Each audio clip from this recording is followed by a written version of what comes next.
Hi friends, welcome to my channel. First time my channel ಇರ್ತಾರೆ subscribe ಮಾಡ್ಕೊಳ್ಳಿ friends. ಈ video ಇಷ್ಟಾದರೆ ಒಂದು ಲೈಕ್ ಕೊಡಿ. ಇವತ್ತು ಬಂದುಬಿಟ್ಟು ಫಾಸ್ಟ್ ಸ್ಟಿಚ್ ಮಾಡೋಣ ಅಂತ ಮಾಡ್ತಾಯಿದ್ದೀನಿ. ಕೆಲವರಿಗೆ ಫಾಸ್ಟ್ ಸ್ಟಿಚ್ ಮಾಡೋದು ಹೇಗಪ್ಪ ಹೆಂಗೆ ಅಂತ ಟೆನ್ಷನ್ ಆಗಿಬಿಡುತ್ತೆ. ಈ ಥರ ಫಾಲ್ ತೊಗೋಬೇಕು. ಫಾಲ್ ತೊಗೊಂಡು ಈ ಥರ ಸೈಡ್ಗೆ ಸ್ವಲ್ಪ ನೋಡಿ ಇಷ್ಟೇ ಇಷ್ಟು ಫೋಲ್ಡ್ ಮಾಡಬೇಕು. ಒಬ್ಬರು ಇಷ್ಟಿಷ್ಟು ಫೋಲ್ಡ್ ಮಾಡಿಬಿಡ್ತಾರೆ, ಅಷ್ಟೊಂದು ಅವಶ್ಯಕತೆ ಇಲ್ಲ. ಇಷ್ಟು ಫೋಲ್ಡ್ ಮಾಡ್ಕೊಳ್ಳಿ. ಒಂದು ಸ್ಟಿಚ್ ಹಾಕೋಬಿಡಿ. ಯಾವಾಗ ಏನಾಗುತ್ತೆ, ನಾವು ಸ್ಟಿಚಿಂಗ್ ಮಾಡುವಾಗ ನೀಟಾಗಿರುತ್ತೆ. ಓಕೆನಾ? ಎರಡು ಕಡೆನೂ ಅದೇ ರೀತಿ ಸ್ಟಿಚ್ ಮಾಡ್ಕೊಳ್ಳಿ. ಮತ್ತು ಇವಾಗ ಸೀರೆ ತೊಗೊಂಡಿದ್ದೀನಿ. ಸೀರೆ ತೊಗೊಂಡಾಗ ಎಷ್ಟಕ್ಕೆ ಹಾಕ್ಬೇಕಪ್ಪ ಏನು ಎತ್ತ ಅನ್ನೋದೊಂದು ಟೆನ್ಷನ್ ಆಗಿಬಿಡುತ್ತೆ. ಅಯ್ಯೋ ಎಷ್ಟಕ್ಕೆ ಇಡೋದು, ಉದ್ದಾಗ್ಬಿಡುತ್ತೇನೋ ತುಂಡಾಗುತ್ತೇನೋ ಅಂತ ಟೆನ್ಷನ್ ಆಗುತ್ತೆ. ಈಗ ನಾನು ಹೇಳ್ತೀನಿ ಎಷ್ಟಕ್ಕೆ ಇಡಬೇಕು ಅಂತ. ನೋಡಿ, ಒಂದು 1/4 ಮೀಟ್ರು ಇಲ್ಲಿ ಜಿಗ್ಜಾಗೆಲ್ಲ ಮಾಡಿರ್ತೀರಲ್ವ, ಒಂದು 25-30 ಸೆಂಟಿಮೀಟ್ರಿಗೆ ಇಟ್ಕೊಳ್ಳಿ. ಓಕೆನಾ? ಒಂದು 25ರಿಂದ 30 ಸೆಂಟಿಮೀಟರ್ ಇಟ್ಕೊಂಡ್ರೆ ಸಾಕು. ನೋಡಿ, ಇಲ್ಲಿಗೆ ಇಟ್ಕೊಂಡು ಇವಾಗ ಇಲ್ಲಿಂದ ಸ್ಟಾರ್ಟ್ ಮಾಡಬೇಕು. ಈಗ ಇಟ್ಕೊಳ್ಳಿ. ಇದು ಸೀರೆ ಜಾರ್ಕೊಳ್ಳುತ್ತೆ, ಹುಷಾರು. ಇದು ಸ್ಮೂತ್ ಇದೆ ಸೀರೆ. ಇವಾಗ ಆಲ್ರೆಡಿ ಇದು ಸ್ಟಿಚಿಂಗ್ ಮಾಡಿರೋದ್ರಿಂದ ಈಗ ಈ ರೀತಿ ಇಟ್ಕೊಂಡು ನಾನು ಹೇಳ್ದಂಗೆ ಒಂದು 30 ಸೆಂಟಿಮೀಟ್ರ್ ಇಟ್ಕೊಂಡ್ರೆ ಸಾಕು. ಓಕೆನಾ? ಒಂದು 25ರಿಂದ 30 ಇಟ್ಕೊಳ್ಳಿ. ಅದಕ್ಕಿಂತ ಜಾಸ್ತಿ ಬೇಡ. ನಾವು ಅಂದರೆ ಕೈಯಲ್ಲಿ ಹಿಂಗೆ ಅಳತೆ ಇಟ್ಕೊಂಡು ಮಾಡಿಬಿಡ್ತೀವಿ. ಹಂಗಾಗಿ ನಾನು ನಿಮಗೆ ಅಳತೆ ಗೊತ್ತಾಗಲ್ಲ ಅಂತ ಒಂದಿಷ್ಟು ಉದ್ದ ಹೇಳ್ತಾಯಿದ್ದೀನಿ. ನೋಡಿ, 30 ಸೆಂಟಿಮೀಟ್ರ್ ತೊಗೊಂಡಿದ್ದೀನಿ. ನಿಮ್ಗೆ ಅಷ್ಟು ಕನ್ಫ್ಯೂಸ್ ಆಯಿತು ಅಂದರೆ ಹಿಂಗೆ ಬರೆದಿಟ್ಕೊಳ್ಳಿ, ಮಾರ್ಕ್ ಮಾಡಿಕೊಂಡು. ಇವಾಗ ಇಲ್ಲಿ ತುದಿಗೆ ಇಟ್ಕೊಂಡು ಸ್ಟಿಚ್ ಮಾಡ್ಕೋಬೇಕು. ಒಂದು ಸೈಡು ಸ್ಟಿಚ್ ಮಾಡ್ಕೋಬೇಕು. ನೋಡಿ, ಫಸ್ಟ್ಗೆ ಇಲ್ಲಿ ರಫ್ ಮಾಡ್ಕೊಳ್ಳಿ. ಈ ರೀತಿ ಸ್ಟಿಚಿಂಗ್ ಆದಮೇಲೆ ಈಗ ಏನು ಮಾಡಬೇಕಪ್ಪ ಅಂದರೆ ಇದೇ ಮುಖ್ಯವಾಗಿ. ನೋಡಿ, ಈ ರೀತಿ ಸುಕ್ಕಾಗ್ಬಿಡುತ್ತೆ. ಇಲ್ಲಿ ನೀಟ್ ಮಾಡ್ಕೊಳ್ಳಿ. ಫಸ್ಟೇ ಇಲ್ಲಿ ಬಂದ್ಬಿಟ್ಟು ಒಂದು ಪಿನ್ ಹಾಕ್ಕೊಳ್ಳಿ. ಮುಖ್ಯವಾಗಿ ಗುಂಡು ಪಿನ್ ಹಾಕೋಬೇಕು. ಇವಾಗ ನೀವು ಇಲ್ಲಿ ಗುಂಡು ಪಿನ್ ಹಾಕೋದ್ರಿಂದ ಏನಾಗುತ್ತೆ, ಬಟ್ಟೆ ಆ ಕಡೆ ಈ ಕಡೆ ಸರಿಯಲ್ಲ, ನಮಗೆ ಒಂದೇ ಲೆವೆಲ್ಗೆ ಕೂತ್ಕೊಳ್ಳುತ್ತೆ. ಓಕೆನಾ? ಈ ರೀತಿ ಒಂದು ಪಿನ್ ಹಾಕ್ಕೊಳ್ಳಿ. ಈ ಥರ ಬಟ್ಟೆಗಳಿಗಂತೂ ಬೇಕೇ ಬೇಕು. ಇದು ಸಾಫ್ಟ್ ಆಗಿದೆ. ನೀವು ಪಿನ್ ಹಾಕಿದ್ರೇ ನೀಟಾಗಿ ಬರೋದು, ಇಲ್ಲಾಂದರೆ ರಿಂಕಲ್ಸ್ ಬಂದುಬಿಡುತ್ತೆ. ಇವಾಗ ಇದನ್ನು ಎರಡೂ ಒಂದೇ ಲೆವೆಲ್ಗೆ ಇಟ್ಕೋಬೇಕು. ಜಾಸ್ತಿ ಲೂಸು ಕೊಡಬಾರ್ದು, ಟೈಟು ಕೊಡಬಾರ್ದು. ಆ ರೀತಿ ಎರಡೂ ಒಂದೇ ಲೆವೆಲ್ಗೆ ಇಟ್ಕೊಂಡು ಈ ರೀತಿ ಸ್ಟಿಚಿಂಗ್ ಮಾಡ್ಕೋಬೇಕು. ಓಕೆನಾ? ಈ ರೀತಿ ಈ ಕಡೆ ಹಿಂದೆಗಡೆ ಕೈ ಇಟ್ಕೊಳ್ಳಿ. ಈ ರೀತಿ ಸ್ಟಿಚ್ ಮಾಡ್ಕೊಳ್ಳಿ. ಓಕೆನಾ? ಇವಾಗ ಈ ರೀತಿ ನೀಟಾಗಿ ಈಗೇನೆ ಎಲ್ಲವೂ ಎಷ್ಟು ಉದ್ದ ಇದೆ ಅಷ್ಟುದ್ದನ್ನು ಸ್ಟಿಚ್ ಮಾಡ್ಕೋಬೇಕು. ಮತ್ತು ಹೇಳ್ದಾಗೆ ಇವಾಗ ಇಲ್ಲಿ ಒಂದು ತಾವು ಕಾಟನ್ ಸೀರೆಗಾದ್ರೆ ಹಿಂಗೆ ಒಂದು ಕಡೆ ಹಾಕ್ಬಿಟ್ರೆ ಸಾಕು. ನೀವು ಉದ್ದಕ್ಕೆ ಹಾಕೋದು ಬೇಡ. ಆದರೆ ಈ ಸೀರೆಗೆ ಉದ್ದಕ್ಕೂ ಹಾಕಬೇಕು ನೀವು ಪಿನ್ನನ್ನು. ಯಾಕೆಂದರೆ ಅದು ಏನಿಲ್ಲ, ಸ್ಟಿಚಿಂಗ್ ಆದಮೇಲೆ ಬಿಚ್ಚಿಬಿಡ್ತೀವಿ, ಇಲ್ಲ ಎಮ್ಮಿಂಗ್ ಆದಮೇಲೆ ಬಿಚ್ತೀವಲ್ವ, ಹಂಗಾಗಿ ಏನು ತೊಂದರೆ ಇಲ್ಲ. ಈ ರೀತಿ ಒಂದೊಂದು ಪಿನ್ನನ್ನು ಹಾಕ್ಕೊಳ್ಳಿ. ಯಾಕೆಂದರೆ ಇಲ್ಲಿ ನಮಗೆ ಈ ಥರ ನೀವ್ಕೊಳ್ಳಿ. ಇಲ್ಲೇನಾಗುತ್ತೆ, ಹಿಂಗೆ ಸಿಗಾಕೊಳ್ಳೋ ಚಾನ್ಸ್ ಇರುತ್ತೆ. ಅದಕ್ಕೋಸ್ಕರ ಇದನ್ನು ಹಿಂಗೆ ನೀವ್ಕೊಂಡು ನೀಟಾಗಿ ಒಂದು ಪಿನ್ಗಳನ್ನ ಅಷ್ಟು ದೂರಕ್ಕೆ ಒಂದೊಂದು ಪಿನ್ನು ಹಾಕ್ಕೊಳ್ಳಿ. ಅವಾಗೇನಾಗುತ್ತೆ, ನಮಗೆ ನೀಟಾಗಿ ಕೂತ್ಕೊಳ್ಳುತ್ತೆ, ರಿಂಕಲ್ಸ್ ಬರೋಲ್ಲ. ಆಮೇಲೆ ಇವಾಗ ಇದನ್ನು ನಾವು ಇಲ್ಲಿಂದ ಎಮ್ಮಿಂಗ್ ಮಾಡಿದ್ರೂ ನೀಟಾಗಿರುತ್ತೆ. ಓಕೆನಾ? ಫಾಲ್ಸ್ ಹಾಕೋಕ್ಕೆ ಅಯ್ಯೋ ಹೆಂಗೆ ಹಾಕೋದಪ್ಪ ಹಿಂಗೆ ಕೆಲವ್ರಿಗೂ ಇವಾಗ ಎಮ್ಮಿಂಗ್ ಮಾಡೋಕ್ಕೆ ಅಯ್ಯೋ ಕಷ್ಟ ಅನ್ನೋರು ಸ್ಟಿಚಿಂಗೇ ಮಾಡ್ಕೊಳ್ಳಿ. ಮ್ಯಾಚಿಂಗ್ ದಾರ ಹಾಕ್ಕೊಂಡು ಸ್ಟಿಚಿಂಗ್ ಮಾಡ್ಕೋಬೋದು. ಇಲ್ಲ ನಮ್ಗೆ ಬೇಡ, ನಾವು ಎಮ್ಮಿಂಗ್ ಮಾಡ್ಕೋತೀವಪ್ಪ, ನಮ್ಗೆ ನೀಟಾಗಿ ಮೇಲೆ ಕಾಣಿಸ್ಬಾರ್ದು ಸ್ಟಿಚಿಂಗ್ ಅನ್ನೋರು ಹಾಕೋತಾರೆ. ಕೆಲವರು ಸ್ಟಿಚಿಂಗು ಎಮ್ಮಿಂಗ್ ಆದರೆ ಕಿತ್ತೋಗ್ಬಿಡುತ್ತೆ, ನಮ್ಗೆ ಬೇಡ ಸ್ಟಿಚಿಂಗ್ ಹಾಕ್ಕೊಡೋನವರು ಇದ್ದಾರೆ. ಯಾಕೆಂದರೆ ಸ್ಟಿಚಿಂಗ್ ಆದರೆ ಗಟ್ಟಿ ಇರುತ್ತೆ, ಎಮ್ಮಿಂಗ್ ಆದರೆ ಇವಾಗ ಕಾಲು ಚೈನ್ಗೆ ಅಲ್ಲಿಗೆ ಸಿಗಾಕೊಂಡ್ಬಿಟ್ರೆ ಲೂಸ್ ಆಗುತ್ತೆ ಅಂದ್ಬಿಟ್ಟು ಬೇಡ ಅಂತ ಹೇಳೋರು ಇದ್ದಾರೆ. ಎರಡು ಥರ ಕಸ್ಟಮರ್ಸು ಇದ್ದಾರೆ. ಹಾಗಾಗಿ ನಿಮ್ಮ ಬಟ್ಟೆಗಳನ್ನೇ ಮಾಡ್ಕೋತೀನಿ ಅನ್ನೋದಾದರೆ ನಿಮ್ಗೆ ಹೇಗೆ ಇಷ್ಟನೋ ಆ ರೀತಿ ಟ್ರೈ ಮಾಡಿ ಮಾಡ್ಕೋಬೇಕಾಗುತ್ತೆ. ನೋಡಿ, ಇವಾಗ ಈ ರೀತಿ ನಾನು ಫುಲ್ಲು ಇದೇ ರೀತಿಯೇ ಮಾಡ್ಕೋತೀನಿ. ಫುಲ್ಲು ಎಷ್ಟು ಸೀರೆ ಉದ್ದ ಇದೆಯಲ್ಲ ಫಾಲ್ಸು ಅಲ್ಲಿವರೆಗೂ ಹಿಂಗೆ ನೀಟಾಗಿ ನೀವ್ಕೊಂಡು ಹಾಕ್ಕೊಳ್ಳಿ. ಇಲ್ಲೇನಾಗುತ್ತೆ, ಹಿಂಗೆ ಎಳ್ಕೊಂಡು ಹೋಗ್ಬಿಡುತ್ತೆ. ನೀಟಾಗಿ ನೀಟಾಗಿ ಈ ರೀತಿ ಮಾಡ್ಕೊಂಡು ಒಂದೊಂದು ಗುಂಡು ಪಿನ್ಗಳನ್ನ ಅಷ್ಟು ಇದು ಹತ್ತತ್ರನೇ ಹಾಕಬೇಕು. ಯಾಕೆಂದರೆ ಇದು ಬಟ್ಟೆ ಸ್ಮೂತ್ ಇರೋದು. ಇಂಥ ಬಟ್ಟೆಗಳಿಗೆ ಪಿನ್ ಹತ್ತತ್ರ ಹಾಕ್ಕೊಳ್ಳಿ. ಕಾಟನ್ಗೆ ಏನೂ ಇಲ್ಲ, ಲಾಸ್ಟಲ್ಲಿ ಹಾಕ್ಕೊಂಡು ಒಂದು ಮಧ್ಯೆ ಒಂದೊಂದು ಹಾಕ್ಕೊಂಡು ನಡೆಯುತ್ತೆ. ಆದರೆ ಇದು ಸ್ವಲ್ಪ ಜಾರುತ್ತೆ ಬಟ್ಟೆ. ನಾವು ಹಿಂಗೆ ಸ್ಟಿಚಿಂಗ್ ಆಗ್ತಿದೆ, ಹಿಂಗೆ ಹೊಟ್ಟೋಗುತ್ತೆ. ಅದಕ್ಕೋಸ್ಕರ ಈ ರೀತಿ ಪಿನ್ ಹಾಕೋದ್ರಿಂದ ಇವಾಗ ಆ ಕಡೆ ಸರಿಯಲ್ಲ, ಅದು ಹಾಗೇ ಇರುತ್ತೆ. ಅದಕ್ಕೋಸ್ಕರ ಆ ರೀತಿ ಸ್ಟಿಚ್ ಮಾಡ್ಕೋಬೇಕಾಗುತ್ತೆ. ನಾನು ಈಗ ಫುಲ್ ಎಲ್ಲದಕ್ಕೂ ಸ್ಟಿಚ್ ಮಾಡ್ತೀನಿ. ನೋಡಿ ಫ್ರೆಂಡ್ಸ್, ಇವಾಗ ಈ ರೀತಿ ಎಲ್ಲ ಈ ರೀತಿ ಹಾಕ್ಕೊಂಡಿದ್ದೀನಿ. ನೋಡಿ, ನೀಟಾಗಿರುತ್ತೆ. ನೋಡಿ, ಈ ರೀತಿ ನೀಟಾಗಿರಬೇಕು. ಈ ಥರ ಇದು ಒಂದು ಸ್ವಲ್ಪ ಸುಕ್ಕಿದ್ರೆ ನಿಮಗೆ ರಿಂಕಲ್ಸ್ ಬಂದುಬಿಡುತ್ತೆ. ನೀಟಾಗಿ ಟೈಟಾಗಿ ಎಳ್ಕೊಂಡು ರೆಡಿ ಮಾಡ್ಕೋಬೇಕು. ನೋಡಿ, ರೆಡಿ ಇದೆ. ಈಗ ದಾರ ತೊಗೊಂಡಿದ್ದೀನಿ, ಮತ್ತು ಎಮ್ಮಿಂಗ್ ಸೂಜಿ ತೊಗೊಂಡಿದ್ದೀನಿ. ಎಮ್ಮಿಂಗ್ ಸೂಜಿ ಮತ್ತು 2 ಎಳೆ ತೊಗೊಳ್ಳಿ. ಯಾವಾಗಲೇ ಆದ್ರೂ 2 ಎಳೆ ತೊಗೊಳ್ಳಿ.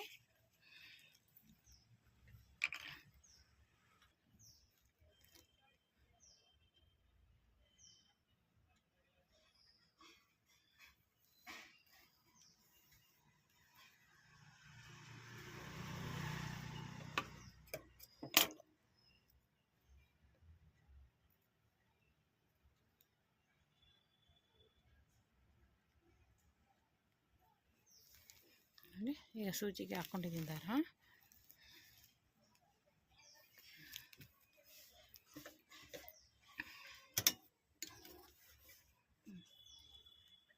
ನೋಡಿ ಸರ್, ಈಗ ತಗೊಂಡು ಇವಾಗ ಇಲ್ಲಿಂದ ಇದರಲ್ಲಿ 2 ಥರ ಮಾಡ್ಬೋದು. 2 ತೋರಿಸ್ತೀನಿ. ಇಷ್ಟಕ್ಕೆ ತೋರಿಸ್ತೀನಿ 2 ಥರ ಹೇಗೆ ಮಾಡೋದು ಅಂತ ನೋಡಿ. ಫಸ್ಟ್ಗೆ ಇಲ್ಲಿಂದ ಈ ರೀತಿ ತಗೋಬೇಕು, ಈ ರೀತಿ ತಗೋಬೇಕು. ಈ ರೀತಿ ಮೇಲೆ ಬರಬೇಕು, ಕೆಳಗಡೆ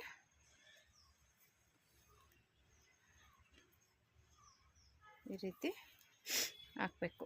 ಓಕೆನಾ? ಈ ರೀತಿ ಬರುತ್ತೆ. ಇಲ್ಲಿ ಕಾಣಿಸಲ್ಲ, ಇಲ್ಲಿ ಕಾಣಿಸುತ್ತೆ, ತೋರಿಸ್ತೀನಿ ರೀ.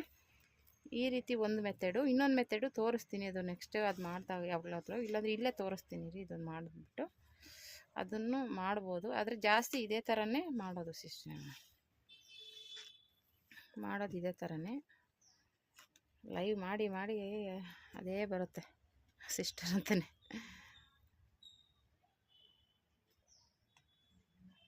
ಈ ರೀತಿ ನೋಡಿ ಎಳ್ಕೊಳ್ಳೋದು ನೀಟಾಗಿ ಬರುತ್ತೆ.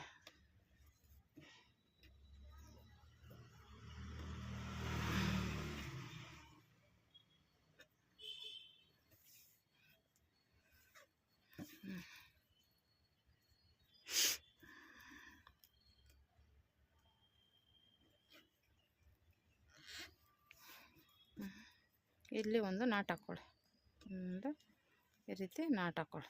ಓಕೆನಾ? ಇದರೊಳಗಡೆ ಹಾಕಿ ನೀಟಾಗಿ ಹಿಂಗೆ ಹಾಕ್ಕೊಳ್ಳಿ. ಓಕೆನಾ? ಮತ್ತು ಈ ಕಡೆಯಿಂದ ಈ ಥರ ತಗೋಬೇಕು ಅಷ್ಟೇ. ಈ ರೀತಿ ಹತ್ತತ್ರ ತಗೊಳ್ಳಿ, ದೂರ ದೂರ ತಗೋಬಾರ್ದು. ಈ ಥರ ನೋಡಿ, ಈ ರೀತಿ ಬರುತ್ತೆ. ಫುಲ್ಲು ಆದಮೇಲೆ ತೋರಿಸ್ತೀನಿ.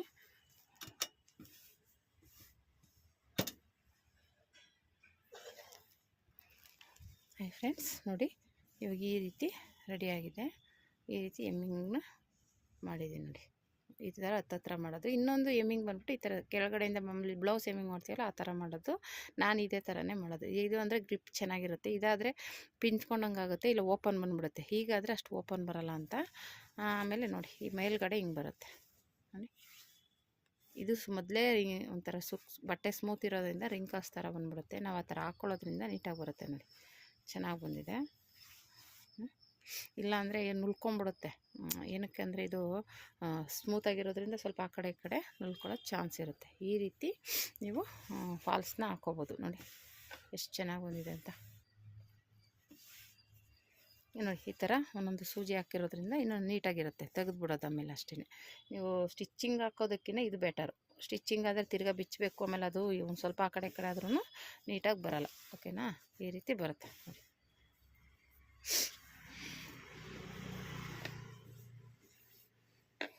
ನೋಡಿ ಫಾಲ್ಸ್ನ ಯಾವ ರೀತಿ ಹಾಕೋದು ಅಂತ ತೋರಿಸಿದ್ದೀನಿ. ಒಂದ್ಸಲ ಟ್ರೈ ಮಾಡಿ, ಈಸಿಯಾಗಿ ಹಾಕೋಬೋದು. ನೀವು ಇದನ್ನೇ ಬೇಕಾದ್ರೆ ಹೇಳ್ದಂಗೆ ಬರೀ ಫಾಲ್ಸು ಜಿಗ್ಜಾಗು ಮಾಡಿಕೊಂಡೆ ಒಂದು ಬಿಸ್ನೆಸ್ನ ಮಾಡ್ಬೋದು. ಫಾಲ್ಸು, ಎಮ್ಮಿಂಗು, ಹುಕ್ಸು ಇದನ್ನೇ ಒಂದು ಬಿಸ್ನೆಸ್ ಥರ ಮಾಡ್ಬೋದು. ಚಿಕ್ಕದಾಗಿ ಇವಾಗ ಸ್ಟಿಚಿಂಗ್ ಏನು ಬರೋಲ್ಲ ಅಂದ್ರೂ ಇದನ್ನಂತೂ ಮಾಡ್ಬೋದು. ಇದ್ರ ಜೊತೆಗೆ ಸ್ವಲ್ಪ ಆಲ್ಟ್ರೇಷನ್ ಬಟ್ಟೆಗಳು ಹೊಲಿಯೋದು ಆ ಥರದನ್ನು ಮಾಡಿಕೊಂಡು, ಇವಾಗ ಬ್ಲೌಸ್ನೇ ಹೊಲಿಬೇಕು ಅಂತೇನಿಲ್ಲ, ಈ ಥರ ಮಾಡಿಕೊಂಡು ನೀವು ಇದನ್ನು ರೆಡಿ ಮಾಡ್ಕೊಬೋದು. ಈ ಥರ ನೋಡಿ ಟ್ರೈ ಮಾಡಿ.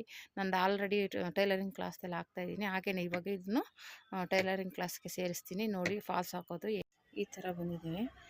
ಇದರಲ್ಲಿ ನಾನು ಹೇಳ್ದಂಗೆ ಬ್ಲೌಸ್ಗೆ ಬರುತ್ತಲ್ಲ ಆ ಥರ ಎಮ್ಮಿಂಗು ಮಾಡ್ಬೋದು. ಅದು ನೆಕ್ಸ್ಟ್ ಟೈಮ್ ಮಾಡಿದಾಗ ತೋರಿಸ್ತೀನಿ. ಮತ್ತು ಆಮೇಲೆ ಫಾಲ್ಸ್ಗಳಲ್ಲಿ ಈಗೆಲ್ಲ ಪಾಲಿಶ್ ಕಾಟನ್ ಅಂತ ಫಾಲ್ಸ್ ಬರುತ್ತೆ.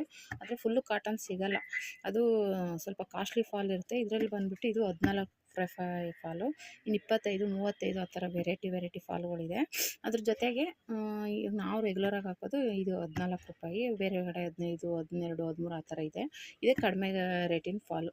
ಇನ್ನು ಬೇರೆದಪ್ಪ ಬಂದುಬಿಟ್ಟು ಅಂದರೆ 25, 35 ಆ ಥರ ಇದೆ. ಅದು ಸ್ವಲ್ಪ ಬೇರೆಯವ್ರು ಗೊತ್ತಿರೋರು ಹಾಕ್ಸ್ಕೊತಾರೆ. ಇಲ್ಲದೆ ನಮ್ಮ ಹತ್ರ ಜಾಸ್ತಿ ಇದು ಒಂದನ್ನೇ ಹಾಕ್ಸೋದು, ಬೇರೆದೆಲ್ಲ ಹಾಕ್ಸೋಲ್ಲ. ಹಂಗಾಗಿ ನೋಡಿ ನಿಮ್ಗೆ ಯಾವ ಥರ ಫಾಲ್ ಬೇಕು ಹಾಕೊಳ್ಳಿ. ಆಮೇಲೆ ಇದು ಇವಾಗ ಬಂದಿರೋದೆಲ್ಲ ನೀರಿಗೇನು ಹಾಕೋಂಗಿಲ್ಲ. ಕೆಲವ್ರು ನೀರಿಗೆ ಹಾಕ್ಬಿಟ್ಟೆ ಯೂಸ್ ಮಾಡ್ತಾರೆ, ಆದರೆ ನೀರಿಗೆ ಹಾಕಿದ್ರೂ ಇದೇನು ಸಿಂಕ್ ಆಗೋಲ್ಲ. ಆ ಥರ ಫಾಲ್ ಇದು, ಮಿಕ್ಸ್ ಫಾಲ್ ಇದು.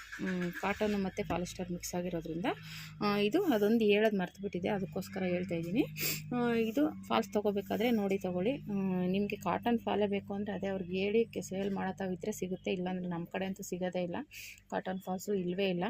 ಬರೀ ಇದೇ ಥರದ್ದೇ. ಅದು ಕಾಸ್ಟ್ಲಿ ಫಾಲ್ ಸಿಗುತ್ತೆ, ಮಾಮೂಲಿ ಕಾಸ್ಟ್ಲಿ ಇದೂ ಅಷ್ಟೇ. ಅದು ಹೇಳಿದ್ಮೇಲೆ 25, 30, 35 ಆ ಥರ ಬೇರೆ ಬೇರೆ ರೇಟಲ್ಲಿದೆ. ನಾನು ರೆಗ್ಯುಲರಾಗಿ ತರೋದು ಇದೊಂದೇನೆ. ನಿಮ್ಮ ಕಡೆ ಯಾವ ರೇಟ್ ಇದೆ ಇದು? ಇಲ್ಲಿ ನಮ್ಮ ಕಡೆ ಇದು 14 ರೂಪಾಯಿ ಇದೆ. ನಿಮ್ಮ ಕಡೆ ಏನು ರೇಟ್ ಇದೆ ಅಂತ ಕಮೆಂಟ್ ಮಾಡಿ. Thank you for watching friends.